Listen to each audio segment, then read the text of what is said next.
Here, many Egyptians face many of the same issues that provoked the Tunisian uprising: soaring food prices, unemployment, and authoritarian rule.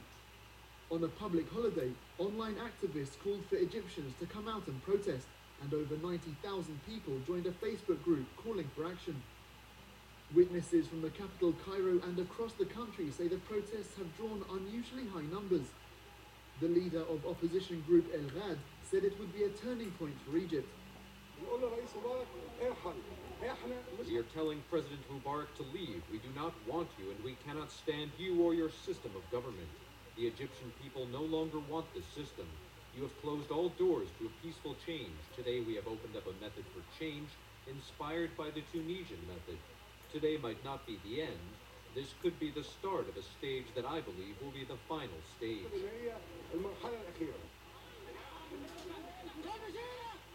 The scale of these demonstrations is rare in Egypt, where protests tend to be swiftly crushed and rarely gather more than a few hundred. Aging President Hosni Mubarak, who has led Egypt for some 30 years, has not yet announced whether he will run for a sixth term in presidential elections slated for later this year. Simon Hanna, Reuters.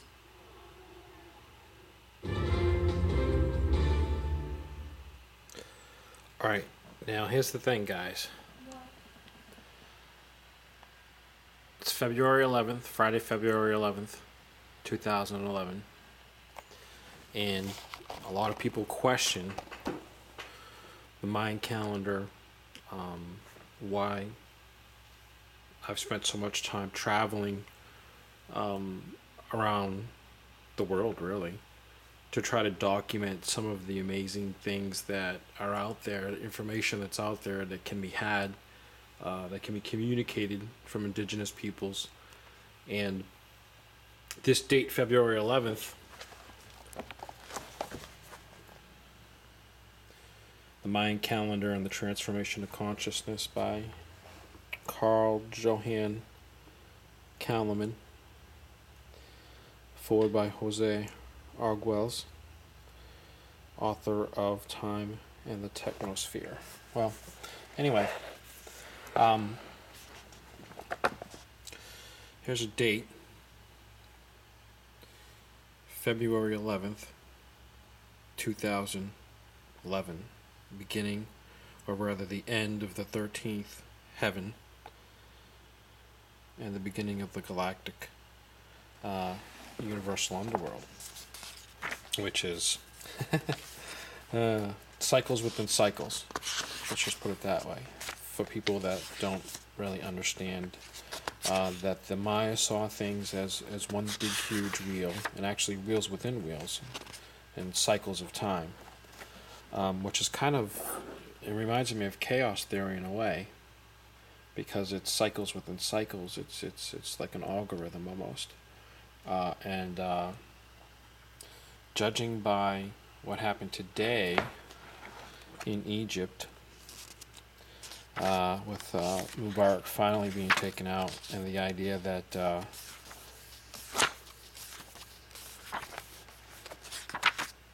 February 11th, 2011, oh, Mateo, and of course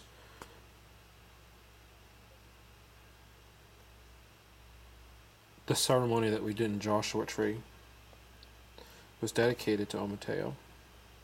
And that's what we said at the end of every prayer was Omateo. And that was in 2006. Quetzalcoatl. Tlaloc. Sorry. So that would have been October 13th, 2006, Joshua Tree. So that would have been Tlaloc. The dissemination of unifying synthesis. And then later on, in April, when we did, wow, this is scary stuff. Like, I read this book, and I mean, not all of it, but I'm coming back here because only because of this piqued my interest. I remember there was something in here, so I pulled it out. 11, 11, 11, 11, 11, 11, 11, 11, going in my head, 11, 11. And so, here we are. Quetzalcoatl, that's what Guillermo was talking about when we were at the in Arizona. Breakthrough of new advanced form of unifying synthesis, manifestation of galactic Christ consciousness. Jim Warwick. Did you hear that, Jim? It's right there. I didn't print it. I didn't make it up.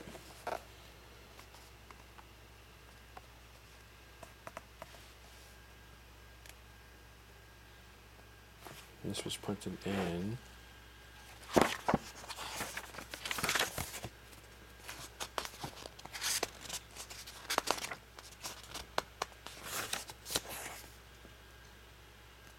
2004 by Bear and Company. There you go, Jim. Bear Company. Go figure.